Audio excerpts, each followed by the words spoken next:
Good mathemagical morning. We're going to talk about secant tangent and secant formulas today. This is Mr. Kyle at Myers Mathematics, and let's just jump right into it. So what I want to do is kind of show you where the formulas come from, and that way if you forget, you can just look back real quick and be like, okay, I see that these two triangles are the same. And so I can just make up a little proportion instead of having to memorize yet another formula. Because if you're on this unit, you're probably starting to realize there's a lot of formulas. So let me see if I can make your life a little easier today.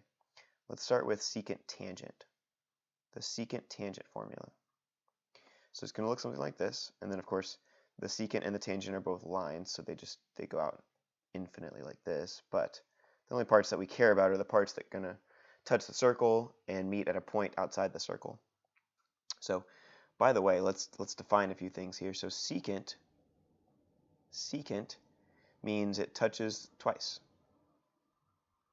Touches twice. And then tangent, the way to remember this one is it's a gent that's tan. It's a guy who's very tan. He goes to the beach a lot. So it's just one guy though. So he's just one guy, just touches once. Just touches once. I can spell. Touches once. So this guy right here is the tangent. The other guy over here is the secant. Let me connect those dots there. So the secant hits twice, right here and right here, and then the tangent hits once, right there. Okay, so let's label a couple points here. Let's just say A, B, C, D, C, and D. And then we're going to see what happens, right? So this is angle C. That's angle C. So I'm just going to give that one little tick mark on there. And then let's connect these other guys. Let's make some triangles.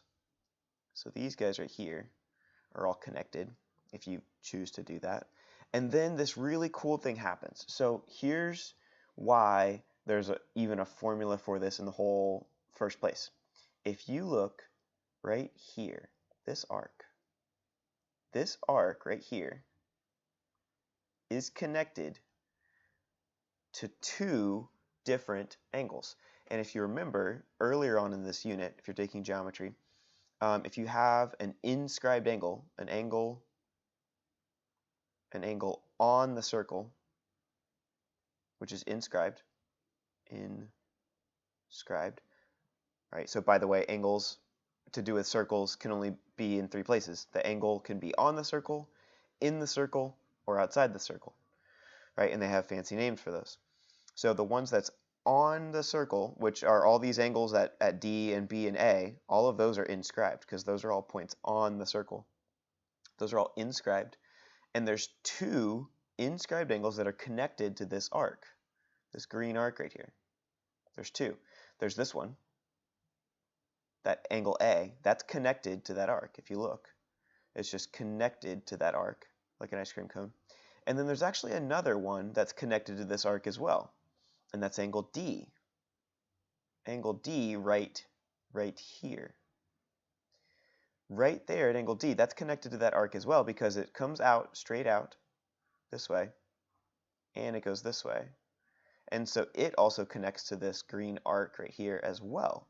So angle A and angle D are the same thing. So you're probably like, well, okay, now what? Well, now let's pop out some triangles and you'll see easily that there's two triangles that are the same here. So if I do one triangle for this big triangle, right, this big triangle right here, and pop that guy out over here. Sound like a pill popper. So if I have this is my triangle. It's not a really great rendition of what I just drew earlier, but it's got A, C, and D as its vertices. A, C, and D as its vertices. Okay. And we also know that this angle and this angle are going to be similar to this other triangle I'm about to show you. So now let's look at this triangle right here. This triangle right here also has a 1 tick mark angle and a 2 tick mark angle. It's BCD.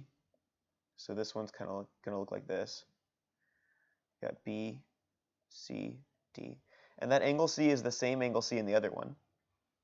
So that's definitely the same. And then angle D, more specifically BDC or CDB, this angle, also has 2 tick marks.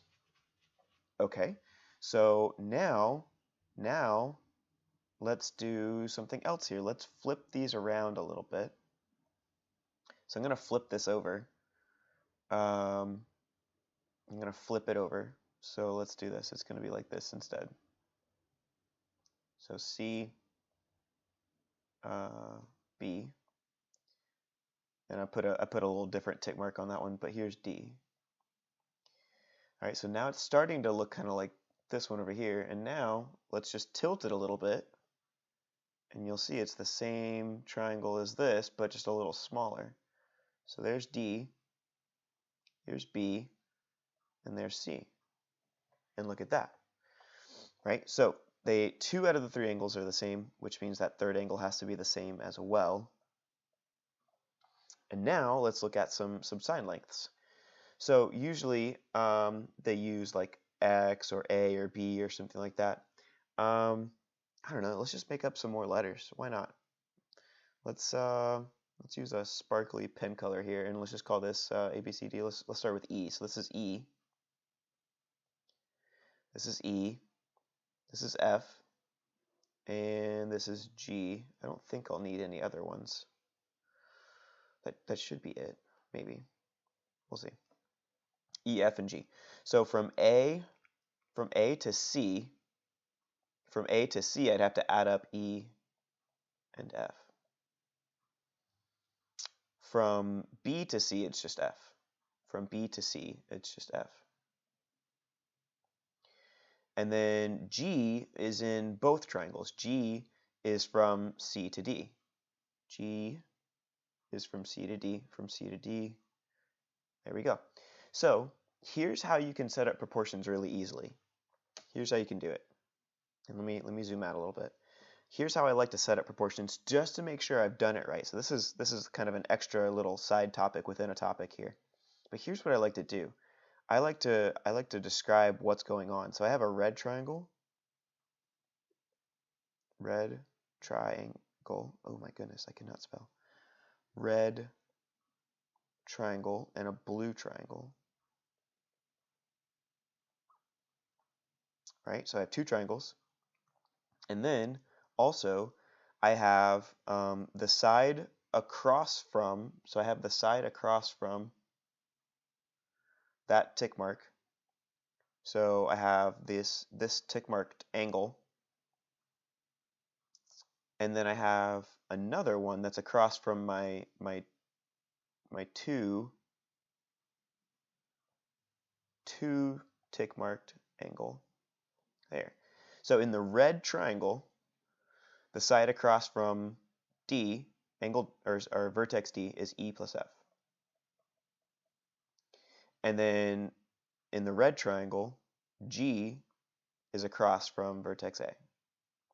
Then in the blue triangle, across from vertex B is G. And then also in the blue triangle, the side across from vertex D is F.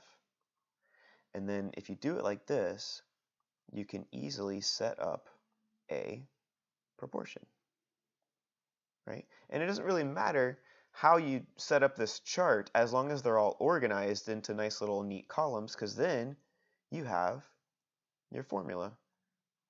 E plus F over G equals G over F.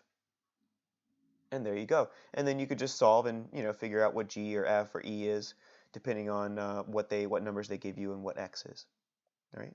So that was the secant tangent formula. Now let's go ahead and jump into the secant formula because it's basically the same thing. So secant formula. Again, so secant means it's going to hit twice. So I have 2 lines that hit twice here. And actually, before I make that extra line here, normally they don't give you an extra line.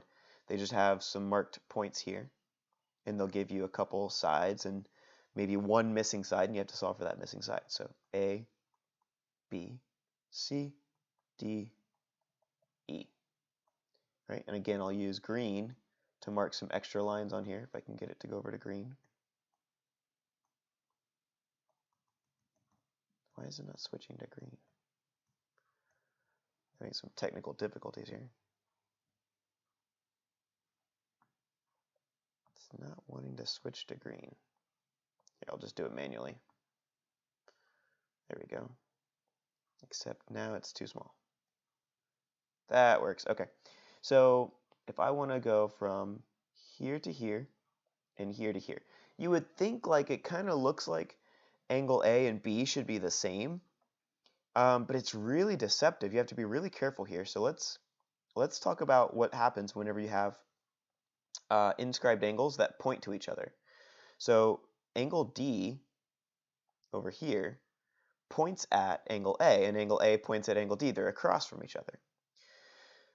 And when that happens and they point at each other, right, because angle D is EDB and angle A is really EAB, so they share the same points, E and B.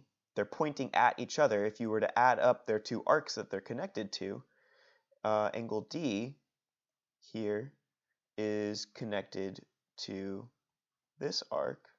This is angle D's arc. And then angle A is connected to this arc that goes all the way around to the other side. So really angles A and D, those inscribed angles, they're connected to, together, they're connected to the whole circle. And remember, inscribed angles add up to half of the arc that they're connected to.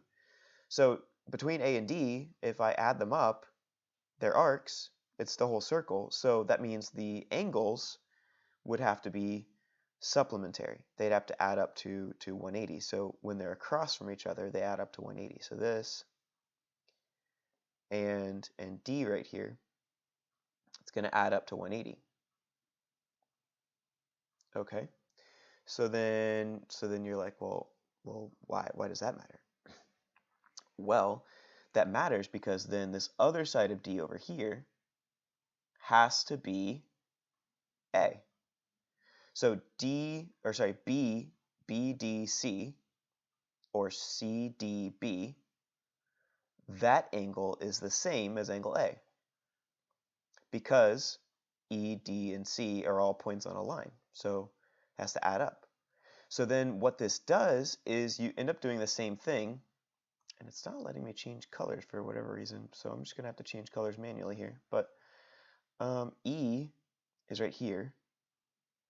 And then B, that means B right here would have to be the same thing as E. So then we can pop out some triangles.